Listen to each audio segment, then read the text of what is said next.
anointed with the oil. And the oil symbolizes the Holy Spirit. That's why Psalms 23:5, ano sabi? You prepare a table before me in the presence of my enemies. You anoint my head with oil.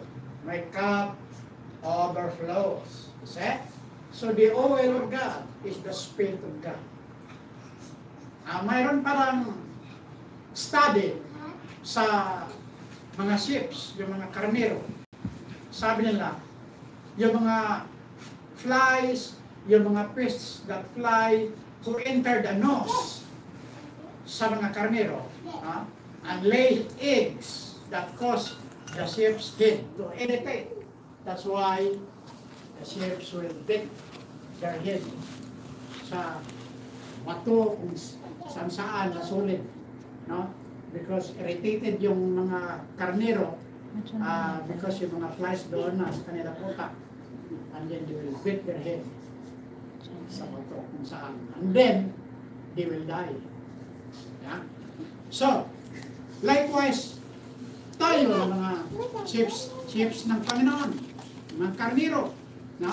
May mga enemy that will enter in our life, in our mind, pests, and all of these worms that will destroy our heart and cause us to fear, rejection, bitterness, hatred, all this fear and failures, disturbances as God's ship.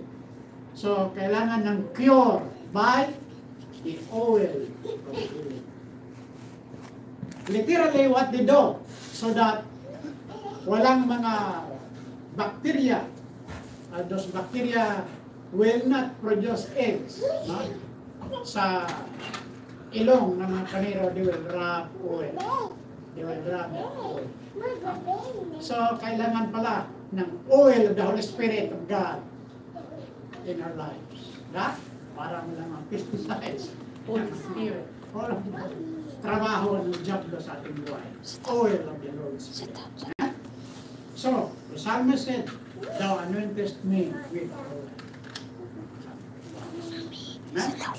So my friends, kailangan natin pala ang Panginoon. Jehovah Ra, our great and loving shepherd, is always concerned sa ating buhay because He loves us so much. So, ang tanong ngayon, is He really our shepherd? Ang Panginoon ba ang ating shepherd sa ating buhay? The last illustration, maybe I already told you about this, but for emphasis sake, mayroong contest how to memorize Psalms 23, 1 to 6. Yeah? So may contest. Dalawang contestant lang. The young man and the old man. So the young man came forward the stage. The young one. So he started memorizing Psalms 23, 1 to 6. And he did it carefully. The diction, everything he did. Ang ganda. So people stood up, clapped their hands, cheering. And then after that, the old man came on the stage, came up, and he started memorizing Psalm 23, 1 to 6. Slowly, the audience was so silent, with all tears. Iyak na iyak ang audience while the old man was reciting. And then after that, one of the person concerned asked the judge, what happened? That the young man, he did good, and people were so noisy, clapping around. But that old man, he did also, but not so good. But people were crying, anong nagbiring siya? And one Christian judge said, that young man, he knows Psalms 23. But the old man, he did not only know Psalms 23, but he knew his own shepherd sa kanyang buhay. See?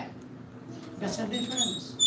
You might be able to know the Word of God, but you didn't know God in your life as shepherd. So this afternoon, as we bow our heads in prayer, we must always talk Jesus Christ, the Lord as our shepherd.